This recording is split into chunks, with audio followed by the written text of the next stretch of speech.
श्रीमन्नारायण नारायण हरि हरि ओम।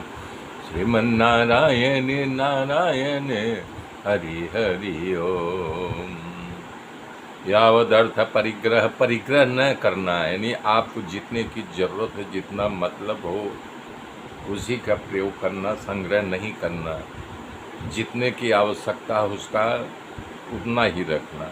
ब्रह्मचर्य, ब्रह्मचर्य का पालन करना, जितना हो उतना स्त्री का संग न करना, कम करना। स्त्री का विचार भी नहीं करना, मन को वासना की तरफ विचलित न होने देना। वासना की ओर जाते मन को अटकाने को ब्रह्मचर्य कहते हैं। तप करना मतलब भगवान संबंधी कार्य पुरुषार्थ को तप कहते हैं। धर्म का पालन करने से कष्ट उठाना, उसी का नाम तप है। शौच का मतलब होता है बाहर और भीतर से पवित्र रहना। दररोज स्नान करना, शुद्ध कपड़ा पहनना बाहर की शुद्धि और भगवान का भजन करना, ये अंदर की शुद्धि होती है। स्वाध्याय मतलब जितना आप करते हो रोज शास्त्र अध्ययन करना, नियम दररोज पाठ स्तुति गाते हो नित्य पूर्वक नियम पूर्वक करना। शास्त्र का पठन पाठन करना, इसे स्वाध्याय करते हैं।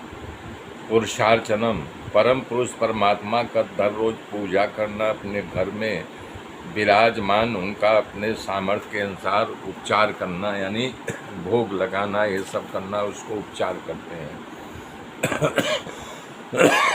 मौन रखना, वाणी पर संयम रखना, जरूरत से ज़्यादा नहीं बोलना। वाणी के विलास होना चाहिए, जहाँ तहाँ बोल नहीं करना चाहिए। वाद विवाद नहीं करना चाहिए, जीभ पर काबू रखना चाहिए। सदा अनसनज्ञ स्वार्थ है, उत्तम जो करने जैसा योग्य आसन का अभ्यास करना चाहिए और बैठने की स्थिति को स्थिरता प्राप्त करनी चाहिए। इधर उधर हालक डोलक नहीं करना चाहिए, स्थिर पूर्वक बैठना चाहिए। प्राणजय, रोज नियम के अनुसार प्राणायाम करना चाहिए। धीरे धीरे प्राणायाम के द्वारा सांस को जीता जा सकता है। श्वसन क्रिया पर काबू रखना चाहिए।